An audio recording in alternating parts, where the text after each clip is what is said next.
know, no matter about 200 rock fans are at a rock show. Hello, this is Lisa Gonzalez from the Institute for Local Self-Reliance. Welcome to another episode of our Community Broadband Bits podcast. This week, Chris takes us to Waverly, Iowa to talk with Mike Litterer. He's the Assistant General Manager of Waverly Light and Power. Mike will soon be taking over as Interim General Manager. Waverly is now looking into the possibility of building its own network. In 2000, Waverly passed a referendum to establish a telecommunications utility. The results of the referendum prompted incumbents to improve services. Chris and Mike discuss why the community has waited so long to move on its telecommunication initiative and what factors bring them to act today. Welcome to another Community Broadband Bits podcast. Today we're talking with Mike Litterer, the Assistant General Manager down in Waverly, Iowa, a little bit south of where I am in Minnesota. And he is the Assistant General Manager currently, will soon be the Interim General Manager in an exciting community in which a new municipal broadband network is on the horizon, has been for quite some time. So welcome to the show, Mike. Thank you very much. So to start, Mike, can you tell us a little bit about Waverly? Sure. Waverly is a small to mid-sized community about 20 miles north of the Waterloo Cedar Falls area in Iowa. We are a population of just under 10,000, and we have pretty diverse business group here in Waverly, anything from the food industry to manufacturing to the insurance agency. We have a small college in town by Wartburg College, and really have just a really diverse type of business in Waverly. And we also do, it's kind of a mix of rural and urban. We do have quite a bit of farming community around us. Actually, that answers a question for me, which is I was never familiar with where Wartburg was from. I've seen them come up a number of times to play soccer teams in the metro area, Division III colleges, and I had no idea that was where they were from. Yeah, they're an excellent private school here for this area and provide a really good population for Waverly of educated folks here. Absolutely, I'm sure. And you're right by Cedar Falls, which has its own reputation. They built one of the early networks in Iowa. And then not long after that, I'm guessing, is when Waverly first started looking at the question of whether it wanted to invest in a network. Yeah, we've looked at it 3 times before this, and the last time we looked at it was in 2000. And at that point, we actually had a referendum vote, and that was passed. There was actually 2 questions on the ballot. The first one is, should we set up a telecommunications utility? And that was voted 86% in favor. And the other one was, should the Waverly Light and Power Board of Trustees be the governance for that new utility, and that was also voted, I believe, 80% in favor. So that is kind of when we got started.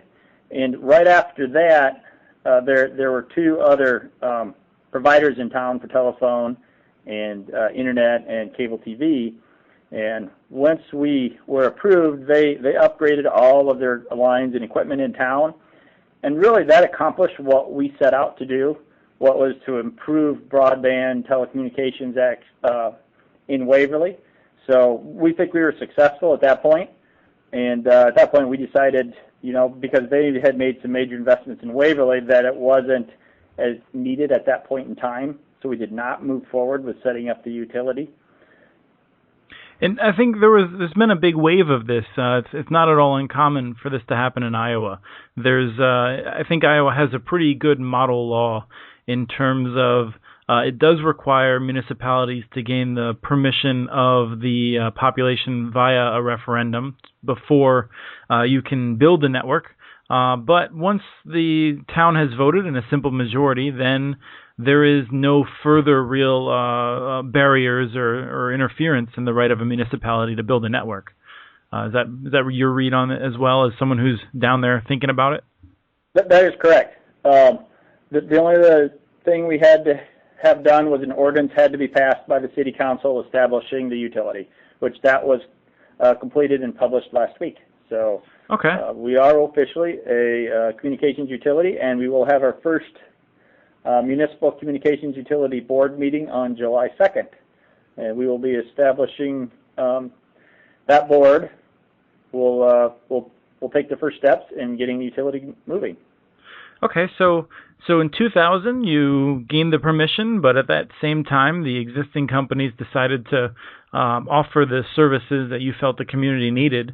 And then if we fast forward some, am I to understand then that these same companies, or perhaps some consolidated form of those companies, because they often change names as the industry consolidates, but have they not been meeting the needs of Waverly anymore?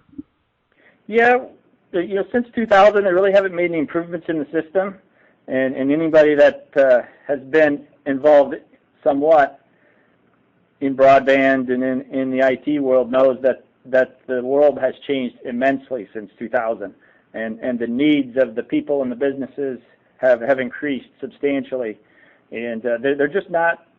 We don't feel they're meeting the needs of what the customers and the businesses in Waverly need right now. So we think there's another opportunity to come in and install a new system that can meet the needs of the community. Do you hear directly from citizens or businesses in terms of what they do need? We do. We hear, we've talked to a lot of the big industries in town, and a lot of them say, their needs for broadband are as much as doubling on a yearly rate, especially the educational institutes, Wartburg, and our schools. They said, the need and the use of high-speed broadbanding is increasing, exponentially. So, and they're looking for some new service providers to help them meet their need. So that, and that is one of the reasons we started looking at it. And as we looked at it a little harder, we also decided that there is a definite need for that for economic development. We've found that broadband is really the next big thing in economic development. It is driving economic development across the country. And unless we can get a better system than we've got right now, we feel like we can't keep up. If we want to continue to bring new businesses to Waverly and grow, that we need to provide that service. And we don't believe the incumbents in town are going to be able to do that. So can you tell me a little what's driven you to that conclusion? Are you having negotiations with new firms that might come to town, or are they just totally passing you over? What exactly is happening? Yeah, we don't. The city of Waverly Power is a separate entity from the city. We're owned by the city, but we are a separate entity. We have our own board of trustees, and we don't do economic development here at Waverly, but the city of Waverly does. And those are things we're hearing from them. Our economic development director is actually one of the main people that is pushing for this. He's hearing it from the people he's talking to. He's trying to bring new businesses to town, and that's one of the first things is, what kind of a broadband do you have in town? And, and quite frankly, it's just not meeting the needs, and we can't pull people in without upgrading our services. So you're looking at serving everyone in the community ultimately, but if I understand correctly, you do already have a ring that the Waverly Light and Power that you built for your own needs. Is that right? Like substations and the sort of things that an electric utility needs to do? That is correct. In the early 90s, we installed a SCADA system, which is a supervisory control and data acquisition. And that basically talks to all of our substations and all of our generating plants here in town, and feeds us constant information on the status of our electric lines and our generation. And in order to connect that, it was actually the best thing for us to do was connect it with fiber. To use existing phone lines and things, it just wasn't in good enough condition for us to use it in the way that we needed to use it. So at that point, we installed a fiber ring that connects all of our substations in town. And that still exists today, and we use it heavily every day to monitor our system. And from there, once we had that installed, we got requests from other members of the community, from schools, banks, businesses, who had multiple business sites in town that they wanted to connect their branches together over dark fiber. So as we progressed through this, we were able to help our other customers and meet some of their needs for the fiber system. Oh, so you actually have been providing dark fibers then already? That is correct. We do just dark fiber. We don't provide any broadband. It's just the pipe itself, the dark fiber. Right, and for listeners who might not be as familiar, dark fiber is not considered a telecommunications service, and so typically one does not have to get permission from anyone to provide it.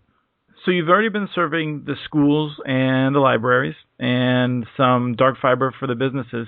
Now you're looking to serve everyone. Do you have a preferred model for how you're going to achieve that? We're setting up a task force for the communications utility to decide what that model will look like and to make sure that as we move forward that it's a feasible business for us to be in. So I don't really have a picture of that at this point because we're leaving our options open. And we've formed the task force is actually formed of members of businesses and community members for them to come in and tell us what the community needs, because this is the community's broadband service. It's not Waverly and Powers. It's there to serve them and serve their needs. So we want them to come in and tell us what they think needs to be done. And from there, we'll develop a business model and a business plan on how to meet their needs. But the goal is to serve everyone in town, not just businesses, but also the residential customers. Right, and there's both Iowa and Illinois has a number of successful projects in which the utilities obviously there's some in which utilities run the services themselves entirely, and there's some in which there's a trusted partner that is offering services. So there's that, and I'm sure there's some other ways that you'll think about it. So do you have a timeline for when you think connections will start being made, or a goal? Well, we're hoping to have the task force and RFP and the feasibility study completed by the end of the year. And then once that's done, we'd probably have to do a detailed engineering analysis and business plan. So hopefully, within a year or so, we'll be ready to start moving forward and start hooking some customers up.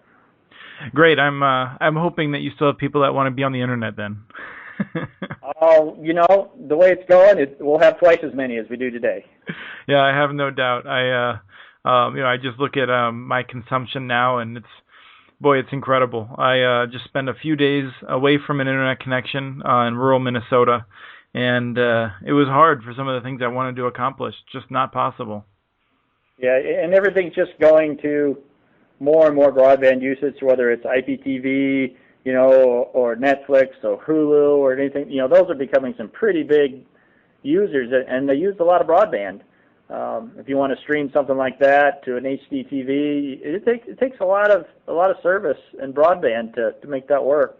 One of the other things that we could take advantage of is we would like to have, from the electric utility standpoint, a fiber connection to every home that allows us to install what's called advanced metering infrastructure, and we can actually get meter reads. We can track outage statuses. So if a meter's out of power, it'll tell us immediately they're out of power. Right now, we have to wait for a customer to call and tell us. So it gives us potential to really cut down on our outage length of outages.